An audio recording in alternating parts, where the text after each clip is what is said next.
Bonjour à tous, donc premier tuto sur Blender, on va essayer de voir rapidement aujourd'hui toutes les bases pour après démarrer sur un projet un peu plus sympa qui va être de faire un petit peu une bataille spatiale à la Star Wars.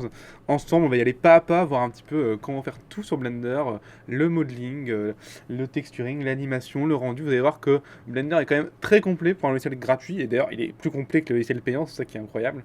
Et donc on va vraiment pouvoir s'amuser à faire ce petit projet ensemble et on va découvrir tous les outils de Blender dans ce petit projet. Mais avant de le commencer, je souhaiterais quand même faire un tuto pour vraiment voir les bases, pour vraiment comprendre comment fonctionne le logiciel. Et voilà. Avant de commencer ce tuto, je vous rappelle que vous pouvez retrouver toutes les scènes des tutoriels plus les tutoriels en eux-mêmes sur le site de motion-live.com et dans la section formation. Ici, dans cette section formation, vous avez ici, vous pouvez vous abonner avec vos prénoms, votre nom, votre email pour recevoir le dernier cours en avant-première et aussi pouvoir télécharger toutes les scènes de chaque tutoriel. Donc par exemple, si ici je marque mon adresse mail, et ben je peux télécharger toutes les scènes de tous les tutoriels qui ont été faits sur Maya, sur Blender, sur tous les logiciels. Vous voyez ici que vous avez accès à tous les tutoriels classés par logiciel, donc ça vous permettra d'évoluer peut-être plus rapidement et d'apprendre peut-être plus simplement. Allez, on y va, on commence sur Blender. Donc, comment fonctionne Blender? Blender est un logiciel assez complet et en fait qui est assez aussi spécial dans sa conception. Blender ne comporte pas de fenêtre volante, comme on dit. C'est-à-dire que je ne peux pas avoir une fenêtre volante comme celle-ci. Ici, vous voyez, ça c'est une fenêtre volante. Dans Blender, ça n'existe pas. Dans Blender, je peux avoir que ce nombre-ci de fenêtres différentes. Donc, 1, 2, 3, 4, 5, 6. Je n'ai que 17 fenêtres différentes dans Blender. Je n'aurai jamais une fenêtre de plus que ces 17 là. On va les voir une par une après. D'abord, intéressons-nous un petit peu à déjà comment est ouvert Blender de base quand on l'ouvre. Quand on l'ouvre, vous voyez que j'ai une fenêtre qui est mon espace 3D, d'accord, globalement ça correspond à cela, qui va être en fait la fenêtre de type ici 3D View, d'accord. Donc ça c'est la première fenêtre de Blender, la première des 17, c'est l'espace 3D. Ici sur le côté, vous avez une autre fenêtre ici, hop, qui est la fenêtre de l'outliner, ici, qui correspond à l'outliner de Maya pour ceux qui viennent de Maya. C'est globalement en fait les informations sur tout ce qu'il y a dans votre scène. Ici, vous avez une autre fenêtre qui est la fenêtre des properties. Des properties, c'est quoi? C'est les informations sur tous les attributs de tout dans votre scène. Donc ça va de la résolution de votre rendu à la position de votre objet, enfin il y a tout quoi. Tout ce qui est, tous les nombres, tous les rapports, toutes les informations d'un objet dans votre scène se trouvera dans le panneau Property, qui correspondrait à l'attribut editor pour ceux qui viennent de Maya. Ici vous avez votre timeline, d'accord? Donc ceci pareil, c'est une fenêtre timeline. On vient de démystifier déjà 4 fenêtres sur les 13.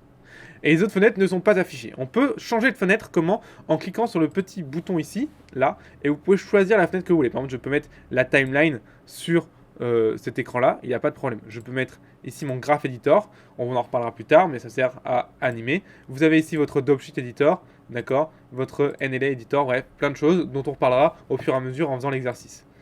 Ici, pareil, votre V, etc. Vous avez tous les fenêtres de Blender possibles.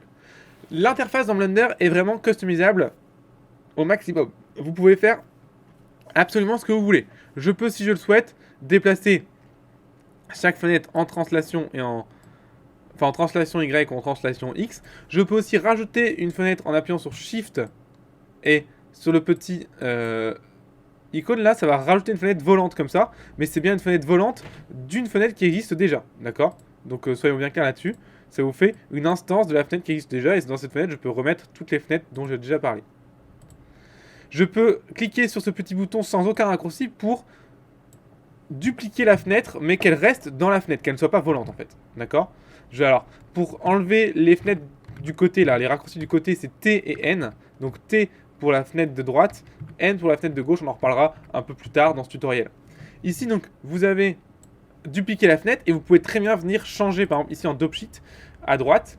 Et voilà, et vous avez aussi la même chose en bas, ce qui vous permet de rajouter des fenêtres en bas et de venir par exemple mettre, je sais pas ici par exemple moi mes UV.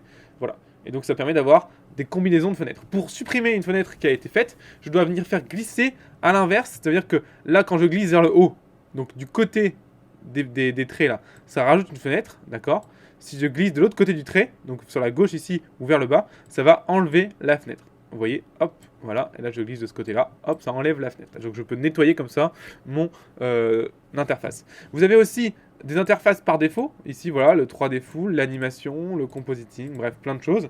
À vous de les essayer, vous pouvez aussi sauvegarder les vôtres si vous le souhaitez en appuyant sur un petit plus ici. Bon, nous on va rester sur le défaut pour l'instant. Et voilà. Donc voilà un petit peu comment fonctionne l'interface de Maya, la conception des fenêtres dans Blender. Excuse-moi, pas Maya, Blender. Chaque aussi fenêtre a ses menus, d'accord? Il faut savoir que le menu View, Select, Add est propre à la fenêtre 3D. Le menu View, Marker, Frame est propre à la fenêtre de Timeline. Le menu... Ici, vous voyez que dans le Property, on n'a pas de menu. Dans le menu View Search est propre à Scene. Et vous voyez que le menu File, en fait, c'est une fenêtre. Ici, ça, c'est une fenêtre. C'est la fenêtre d'info. D'accord?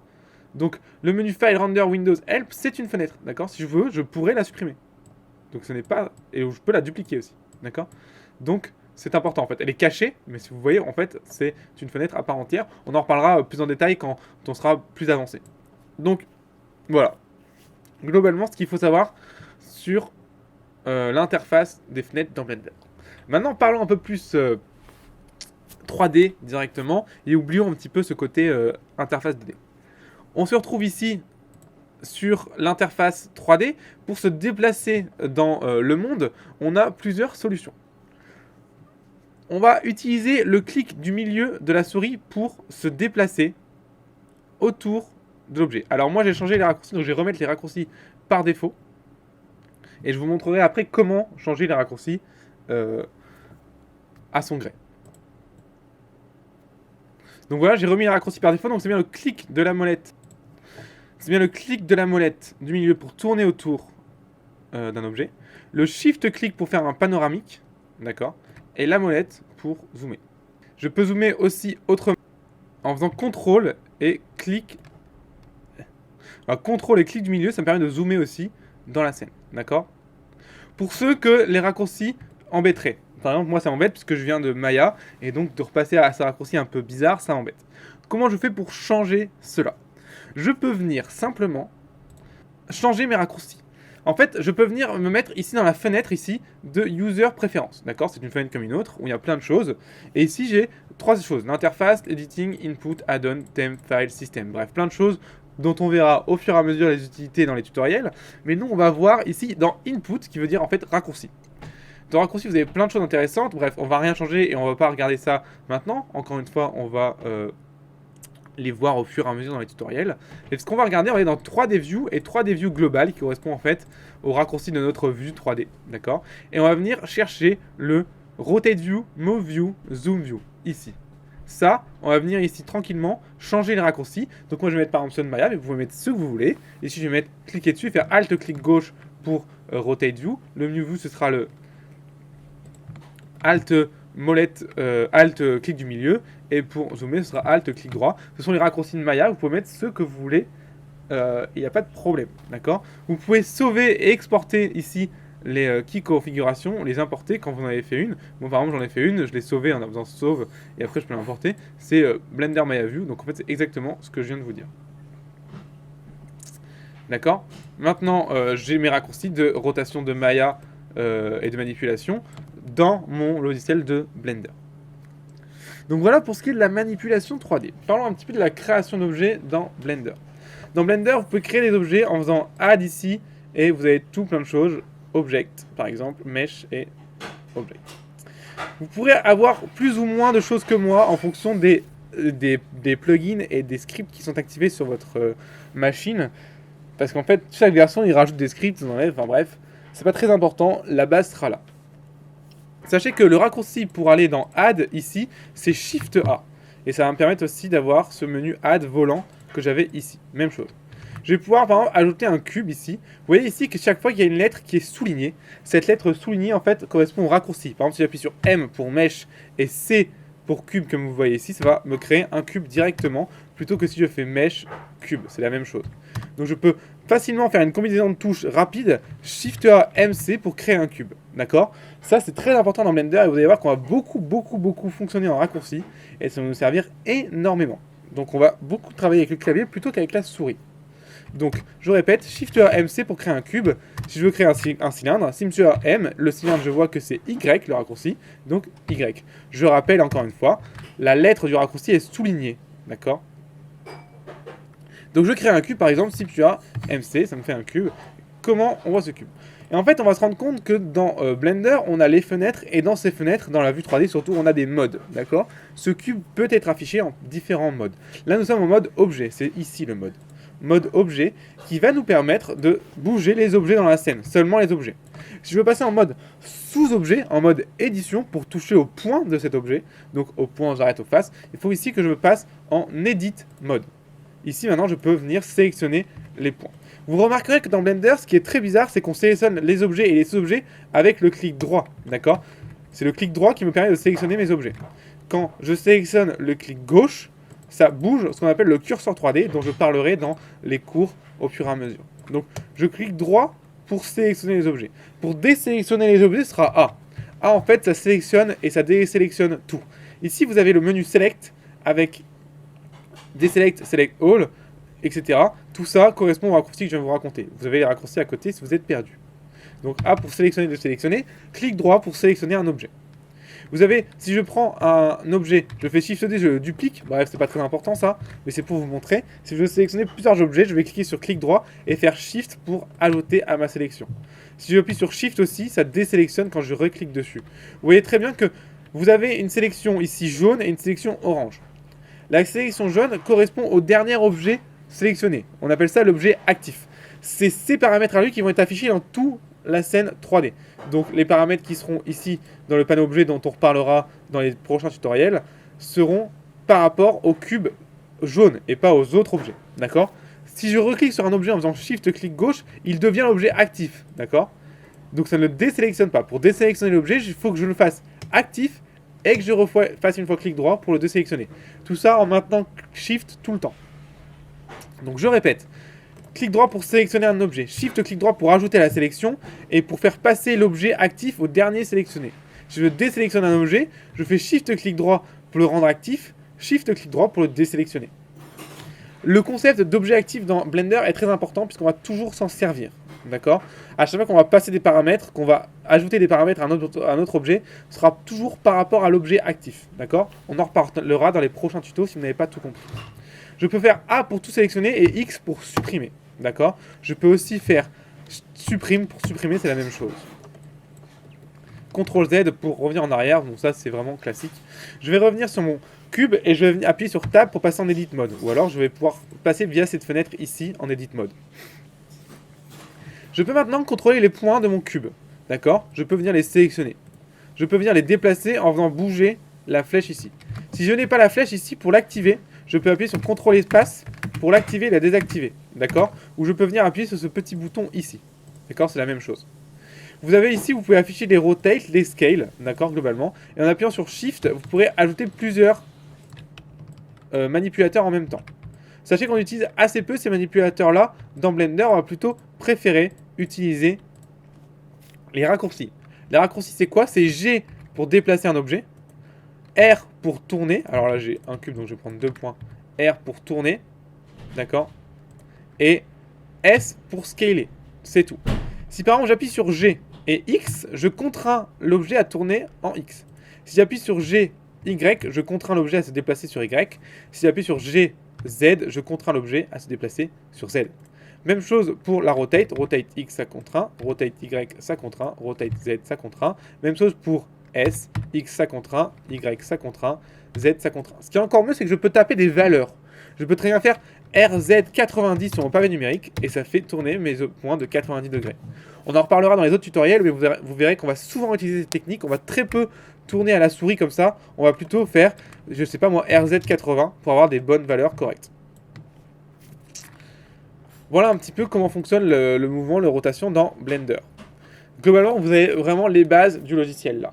On va pouvoir aller un peu plus en détail dans les outils de modeling. On va les présenter rapidement ici, mais on les reverra plus en profondeur dans notre exercice de Star Wars. Ici, vous voyez que je peux changer le mode de sous-objet. Donc, j'ai point, ici, arrête et face. D'accord? Ici, j'ai un autre icône qui va me permettre de voir à travers ou non l'objet. Cette icône me permet de voir à travers aussi l'objet, mais me permet aussi de sélectionner des faces ou pas à derrière. Si on ne les voit pas, je ne peux pas les sélectionner. D'accord? J'ai le raccourci B qui va me permettre de sélectionner, de faire un carré de sélection. D'accord? Le raccourci B me fait un carré de sélection. Si je fais un carré de sélection sur cette face-là et que je refais un carré de sélection, le carré de sélection va toujours venir s'additionner à la sélection. C'est pas une sélection qui change, ça additionne à la sélection. D'accord? Si je veux sélectionner derrière, le carré de sélection ici, si je ne vois pas ce qui est derrière, ne sélectionnera pas ce qui est derrière. Si je vois ce qui est derrière, il va me sélectionner ce qui est derrière. D'accord? Donc ce concept de transparence n'est pas que visuel comme par exemple dans Maya, il est vraiment aussi important dans le sens où ça sélectionne ce qui est derrière. Ça va jouer sur la sélection. Le reste ici on en parlera plus tard dans les tutoriels. Globalement il faut savoir aussi comment changer de sous-objet en raccourci. Ça va être le raccourci CTRL Tab qui va nous permettre de changer de raccourci. Vous voyez ici que vous avez V, E, F pour aller plus rapidement. Donc si je fais CTRL Tab F, je change de raccourci. CTRL Tab E, je change de sous-objet. Hop, excusez-moi. Et CTRL Tab V, je change aussi de sous-objet en vertex mode. Globalement, c'est tout ce qu'il faut savoir sur la modélisation de manipulation d'objets. Donc comment on crée la matière, quels sont les outils de modélisation dans Blender. Et bien ici vous avez Mesh et vous avez plein de choses et en fait ça va juste être ces outils là. Vous avez l'extrude, vous avez le delete, vous avez les duplications, vous avez plein de choses et en fait vous allez voir qu'on va surtout tout le temps utiliser les raccourcis. Le plus important en 3D, c'est quoi? C'est l'extrude qu'on utilise tout le temps. Le raccourci pour l'extrude dans Blender, c'est E. Donc si je sélectionne par exemple une face et que j'appuie sur E, ça va venir me l'extruder. Si je sélectionne une face et que j'appuie sur clic droit, ça va venir la resuperposer à la face d'avant. Mais il y a bien ici, comme vous voyez, 1, 2, 3, 4, 5 faces. Si j'appuie sur S, ça va me permettre de scaler par exemple cette face, de refaire un scale pour mettre une profondeur par exemple. On en reparlera aussi quand on fera vraiment du modeling dans Star Wars. Mais globalement, E sert à extruder la face. Ici, vous avez le I qui va nous permettre de faire ce qu'on vient de faire, c'est l'inset. C'est exactement la même chose qu'on vient de faire en E-scale. Le I nous permet de faire un inset, une face. Donc on va faire, en fait, c'est un E et un scale. C'est vraiment la même chose. Ça vient rajouter une face à l'intérieur. Ici, je rappuie sur I, voilà. Donc E pour faire un extrude, d'accord. Et je peux aussi faire des bevels. Les bevels, c'est quoi? C'est venir adoucir les arêtes. Donc je viens sélectionner une arête, j'appuie sur CTRL B et ça va faire un bevel. Le CTRL B ici, je peux sélectionner, faire tourner la molette pour ajouter des divisions. D'accord? Je peux appuyer sur... Excuse-moi. Sur P. Oui, P. Ici. Et en bougeant la souris pour changer... Voilà, vous voyez, je change l'angle du bevel. Je rappuie sur P pour le valider. D'accord? Je clique gauche pour valider. Et là, j'ai mon bevel qui s'est fait. D'accord? Il y a des sélections dans Blender assez cool. On peut sélectionner seulement une arête, ou par exemple, on peut sélectionner une loupe d'arête en faisant Alt et on clique sur l'arête. D'accord? Et ce qui va me permettre, par exemple, de faire un bevel sur toutes les arêtes, ici, par exemple. D'accord? Et là, je peux venir faire un bevel ici, si je le souhaite. D'accord? Voilà un petit peu. Hop, hop. Donc voilà comment fonctionne un petit peu la modélisation dans Blender. On va utiliser ces raccourcis tout le temps. Donc le bevel, CTRL B, l'extrude E et l'inset I. Globalement, c'est les seuls raccourcis dont on aura besoin. Si on fait par exemple des erreurs, imaginons que je fais un point, voilà, je fais ici une extrude et je ne bouge pas la face. Ce qui fait que là j'ai plein de points qui sont superposés. D'accord avec moi? Regardez, si je déplace un point ici, j'ai des points superposés. Comment faire pour réparer cette erreur? J'ai un truc qui va nous permettre d'aller dans Mesh ici. Et... Ah non, il n'est pas dans ce menu, autant pour moi. Si voilà, vous êtes dans Clean Up ici, et vous avez Remove Double qui permet de supprimer les vertices qui sont superposés. Vous voyez qu'il m'a supprimé 0 vertice. Pourquoi? Parce qu'en fait, il faut changer la valeur de ce Remove Double. Si j'appuie sur T pour avoir la fenêtre des transforms, ici, vous voyez que j'ai, là, ici, j'ai les options de l'outil que j'ai utilisé. Et là, j'ai la distance de merge. Si je l'augmente, bim, il va me supprimer mes points qui sont superposés. Pourquoi il ne le fait pas? On va le refaire. Mesh. Clean up. Remove double. Hop. Allez. Alors, je sais pas pourquoi il veut pas le faire. Petit problème peut-être. Mesh, remove, double. Ah voilà. Ok, il faut sélectionner avant, sinon il aime pas trop. Allez, petite erreur. Et là, il me dit, voilà, j'ai resupprimé 4 vertices. D'accord? Mais 4 vertices qui étaient superposés. Globalement, vous avez tous les outils de modélisation qui sont dans cette fenêtre-là. Et vous avez plein de raccourcis pour afficher ces fenêtres. Vous avez le Alt W, pardon, qui comprend tous les trucs un peu spéciaux. Donc vous avez les merges, les subdivise, les remove double, comme je viens de vous montrer. Les merges, ça va être pour merger des points. Si je fais Alt M, comme vous l'avez vu ici, dans le menu W, Alt M, ça sert à merger 2 points. Donc par exemple, si je fais celui-là et celui-là, Alt même, Add First, bah, ça va merger au premier sélectionné. Add Last au deuxième. Add Center au milieu. Add Cursor, ça va merger au curseur 3D qui est là. Essayons.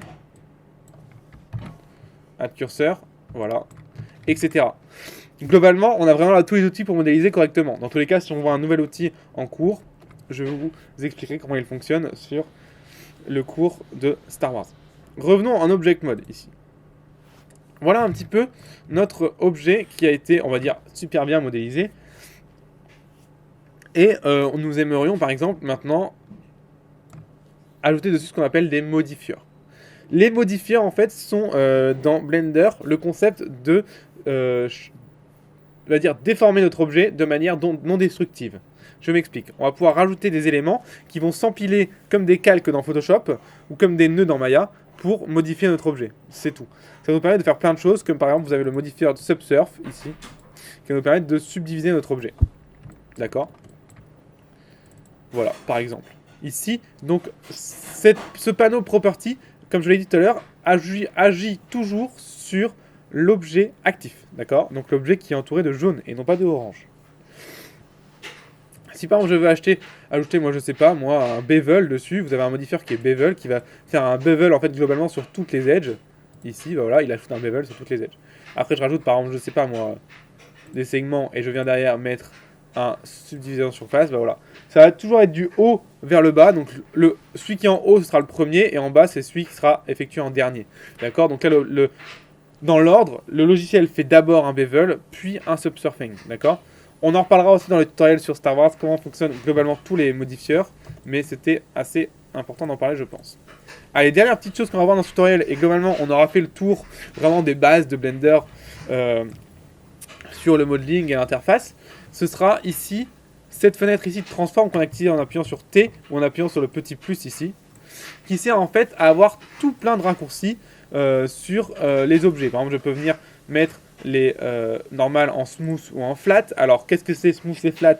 Flat, en gros, il ne fait pas de moyenne. En gros, flat, il me fait une couleur par face. D'accord? Vous voyez que cette face-là est blanche, elle est grise, elle est plus grise en fonction de la direction de la face. D'accord? Un smooth, c'est la même chose, sauf qu'il va faire une moyenne sur toutes les faces. Donc, chaque vertex va avoir une couleur et il va avoir une moyenne sur la face d'à côté. En gros, c'est la même chose, sauf qu'il fait la somme et une moyenne. Bref. Donc, ça donne un effet un peu smooth comme ça.